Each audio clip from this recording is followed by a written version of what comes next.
పాకిస్తాన్ పూర్తిగా రుణ సంక్షోభంలో కూరుకుపోయింది. ఆ దేశ ప్రధాని రుణాల కోసం దేశాలు పట్టుకుని తిరుగుతున్నారు. హామీలు ఇస్తున్నారే తప్ప పైసా ఇవ్వడం లేదు. ఈ నేపథ్యంలో దేశాన్ని గట్టెక్కించాలంటే భారత్తో వాణిజ్యం తప్పనిసరి అని పాకిస్తాన్ వ్యాపారవేత్తలు, నాయకులు ముక్త కంఠంతో ఘోషిస్తున్నారు. ఈ నేపథ్యంలో భారత్తో సంబంధాల కోసం ఆ దేశ మాజీ ప్రధాని నవాజ్ షరీఫ్ పదే పదే భారత్పై ప్రశంసలు కురిపిస్తున్నారు. తాజాగా మోడీ ప్రమాణ స్వీకారం సందర్భంగా నవాజ్ శుభాకాంక్షలు తెలిపారు.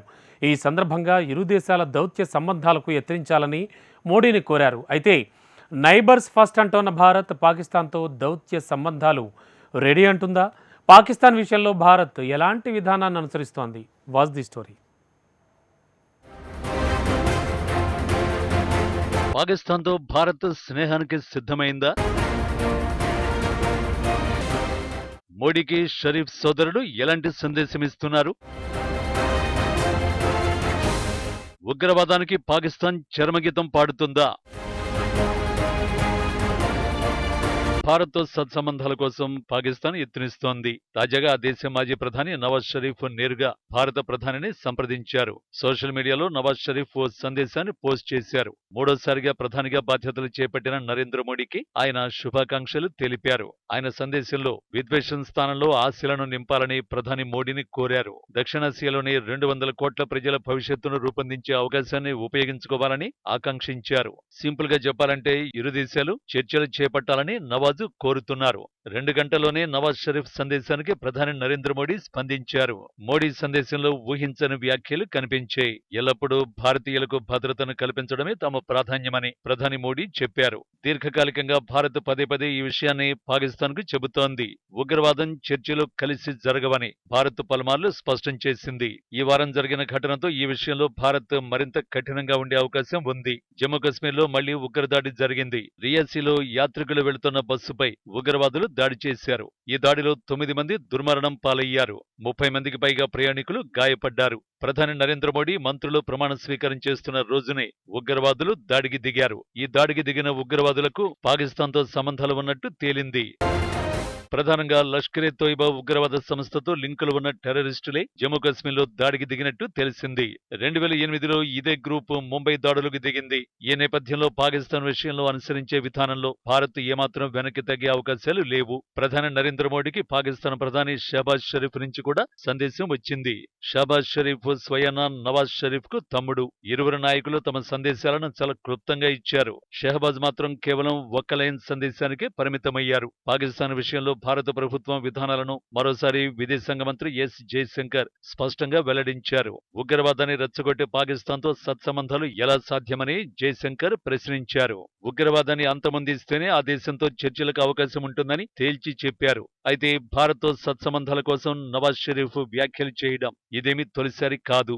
2 వారాల క్రితం కూడా నవాజ్ షరీఫ్ కార్గిల్ యుద్ధంపై స్పందించారు. కార్గిల్ యుద్ధం పాపం తమదేనని నవాజ్ షరీఫ్ అంగీకరించారు. 1999లో కుదుర్చుకున్న లాహోర్ ఒప్పందాన్ని పాకిస్తానే ఉల్లంఘించిందని స్పష్టం చేశారు. అప్పటి భారత ప్రధాని వాజ్పేయి లాహోర్ దాకా వచ్చి తమతో ఒప్పందం కుదుర్చుకున్నారని నవాజ్ వెల్లడించారు. ఆ ఒప్పందాన్ని తామే ఉల్లంఘించామని, ఇది తమ తప్పిదమేనని వివరించారు.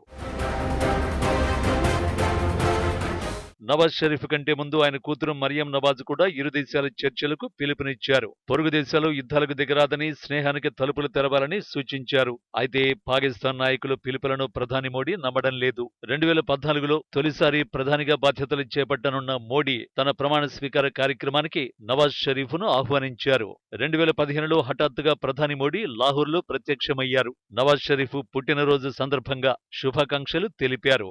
ఆఫ్ఘనిస్తాన్ నుంచి తిరిగి వస్తున్న క్రమంలో నవాజ్ను కలిశారు. దశాబ్దాల తర్వాత తొలిసారి పాకిస్తాన్ సందర్శించిన ప్రధాని మోడీని కావడం విశేషం. కానీ మోడీ పర్యటన ఎలాంటి ప్రభావం చూపించలేదు. జమ్మూ కశ్మీర్ ను దాడులతో ఉగ్రవాదులు రక్తసిక్తం చేస్తూనే ఉన్నారు.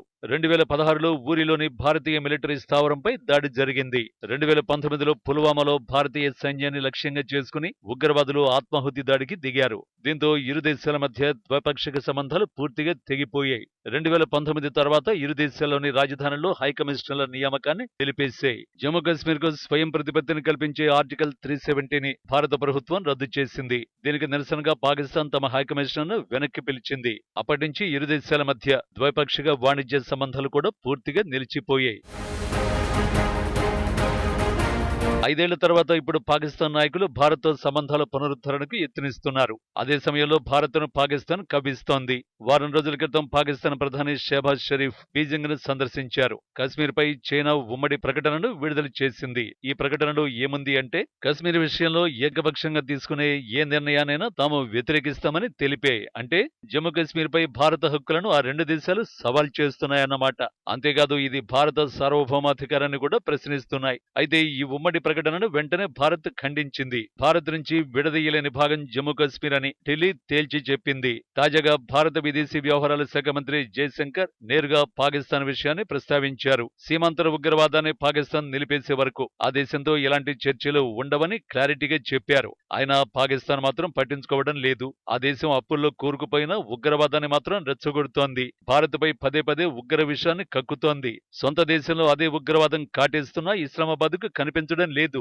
ఖైబర్ పఖ్తుంఖ్వా, బలూచిస్తాన్లో ఉగ్రదాడులు ఆగడం లేదు. టీడీపీతో పాటు పలు ఉగ్రవాద సంస్థలు ఆ దేశానికి కంటి మీద కొనుకు లేకుండా చేస్తున్నాయి. భద్రతా బలగాలి లక్ష్యంగా పెద్ద ఎత్తున ఉగ్రదాడులకు దిగుతున్నారు. ఒక్క 2024 తొలి త్రైమాసికంలోనే ఏకంగా 245 ఉగ్ర ఘటనలు పాకిస్తాన్లో చోటు చేసుకున్నాయి. తాను పెంచి పోషించిన ఉగ్రవాదమే ఇప్పుడు ఆ దేశాన్ని వణికిస్తోంది. కానీ అక్కడి పాలకుల కళ్లకు మాత్రం ఇవి కనిపించడం లేదు. ఇప్పటికీ భారత్ని లక్ష్యంగా చేసుకుని ఉగ్రవాదాన్ని రెచ్చగొడుతున్నారు. నిధులన్నీ ఉగ్రవాదానికి వెచ్చిస్తుండటంతోనే ఆ దేశం తీవ్ర సంక్షోభంలో కూరుకుపోయింది.